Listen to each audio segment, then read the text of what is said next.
Hello and welcome back to my channel, and I'm making another resin masterpiece. So as you can see in front of me, I have 4 different coloured little pots of resin that I added pigment to. So we have a pink, a green, a blue and a yellow, and I'm making this fun jigsaw. And yes, once they're all popped out, you can make words with them and fit them together as an ABC jigsaw. And you've got the added extra of a bone shape and a heart. And I'd already filled those, the letters and that, with black resin and let that dry overnight. So all I'm going to do now is pour on the coloured resin. And yeah, so every 4th colour, and you'll see that I had to try and work it out because it just threw me and I wasn't sure. So it was a bit of fun, and yeah, absolutely threw my mind.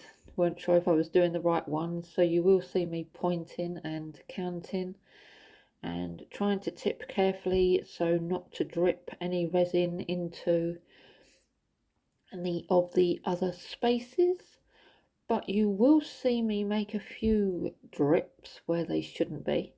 And I did leave it in. I was going to edit it out, but I thought, no, I'll leave it in so you can see how I make a mistake and then try and rectify it. So we will just carry on slowly tipping this resin and making sure we get the right amount in each one, because obviously I don't want them to be domed at the back because it's a puzzle piece and it'll be reversed. They need to sit flat. So once I've made sure I've filled them all, I'm just going in with a tiny little bit extra just to make sure that they are all level.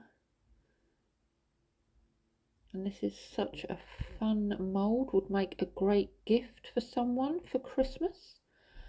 So if you would like to purchase one, it doesn't have to be in this particular colour set. I can personalise them to any particular colour if you wanted more than one colour, the whole lot one colour. Just pop me a message in the comments, and yeah, I can get back to you and we can sort that out. So that is not a problem. So now we are coming in with the pink, and you would have thought this would have been a bit easier because now I know it needs to go after every green. But that is not the case in some respects.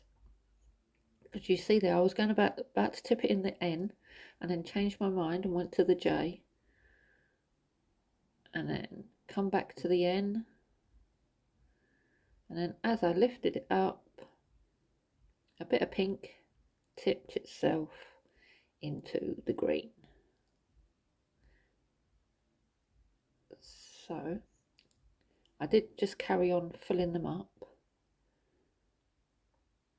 And then before I topped them all, I just got, if you excuse my arm, some cotton buds and used the tip very gently to swipe out, if you can see there, by twisting the pink resin.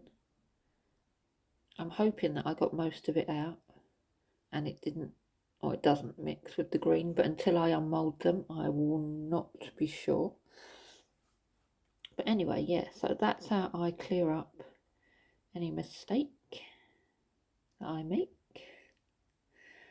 And then I was wondering to myself why I still have a fair bit of pink resin left. Even after I topped them all the same as I did with the green, just to make sure they are all completely level, I'm thinking to myself, I've got way too much resin left in this pot and I couldn't work out why. And if you can see it on before actually I'll rectify the problem there, then you're cleverer than me. Because I was trying to work out, now there's too much around where the H, the O, the P, the V, the W and the X are. Thinking there's a big area there. And then it suddenly occurred to me that I need to dip it in the V. But I carried on anyway and started with the yellow pigment. And it's like, well, it is yellow. It's more, it looks a bit gold on camera, but it is actually like a shimmery yellow. So we carried on with that, and we were still trying to work out why I had a big gap over in that corner. Couldn't work out why. I'm being careful not to let any colours drip. And then I think, there we go, you can see me counting to make sure, saying all the colours.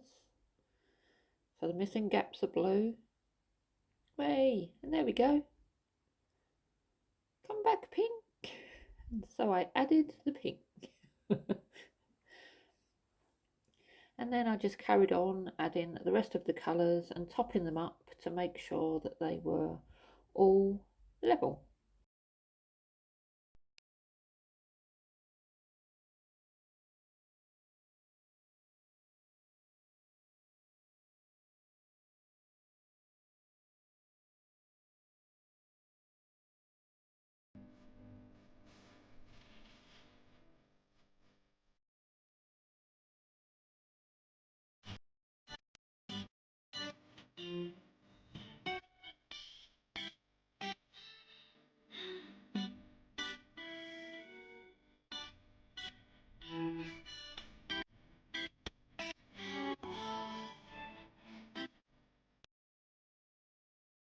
And there we are, you can see they are all filled. I'm just finishing up with the blue, just quickly making sure again that they are all level.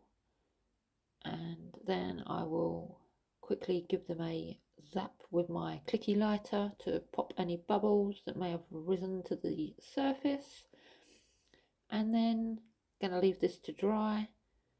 But for you, it will be more or less straight away that you'll see me unmoulding them. So yeah, stay tuned. So it's been 24 hours for me, but it's been straight away for you.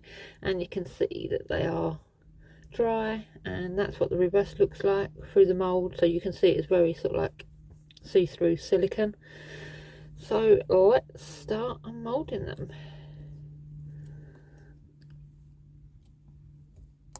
I'm not going to unmould all of them on camera because it's difficult and it's a thin mould and I don't want to rip it.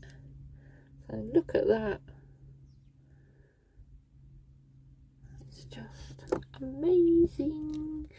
Let's see if we can, as you can see, it's super thin silicone. And I don't want to do any damage to the mould, so they went on top of each other, so you can see how the pieces will fit together in any direction. So I'm going to go ahead and unmould the rest of them, and then yeah, I'll be back. There we go, so they're all unmoulded. I hope that's in focus now. But yeah, they're all unmoulded, and you can see you can also spell words with them. So thank you for watching, and until next time, bye.